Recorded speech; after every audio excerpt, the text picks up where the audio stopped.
que c'est d'abord une attaque? Lorsqu'on parle d'une attaque, on veut simplement dire commencer le combat. C'est l'action de commencer le combat. C'est celui qui engage le combat avant que le combat commence. On peut appeler cela autrement l'agression. Et lorsque nous parlons des 30 attaques de Satan sur nos finances, nous voulons simplement dire les agressions sataniques sur nos finances. Comment Satan attaque nos finances?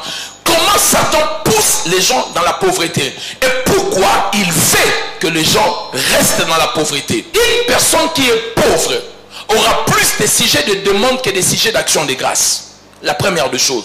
Plus tu vas manquer, plus tu vas demander à Dieu que de remercier le Seigneur. J'ai rarement vu des gens continuer à remercier Dieu pour leur pauvreté. Seigneur, je te bénis pour ma pauvreté. Oh Seigneur, je te bénis parce que je n'ai pas mangé. Je te bénis encore parce que demain je ne mangerai pas. Et je te bénis comme mes enfants ne finiront pas cette année les études. Je te bénis parce que mon mari est un pauvre chômeur. Je te remercie. Non, les gens se plaignent lorsqu'ils manquent. Ils ont plus de temps à demander à Dieu, à supplier le Seigneur. Or Dieu ne prend pas plaisir lorsque nous sommes en train de quémander. Il prend plutôt plaisir lorsque nous les louons. Donc, la raison pour Dieu de te bénir, elle est là.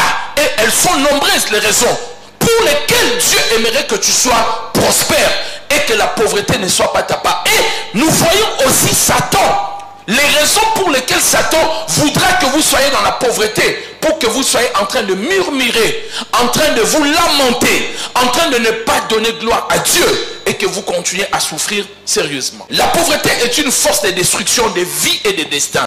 La plupart des choses que les gens vivent, c'est à cause de la pauvreté. Certes, on dit que l'amour de l'argent est la racine de tous les maux. J'aimerais aussi vous dire que le manque d'argent est la racine de tous les maux. Certaines personnes sont devenues de mauvaises personnes aujourd'hui, pas parce qu'elles le voulaient, mais parce qu'elles se sont retrouvées dans des situations de pauvreté. Elles ont commencé à faire tout et n'importe quoi, juste question de survivre. C'est pour cela que je veux que tu répètes après moi, je déteste la pauvreté. Maintenant, comprenez mes bien-aimés dans le Seigneur, la pauvreté d'abord c'est un esprit.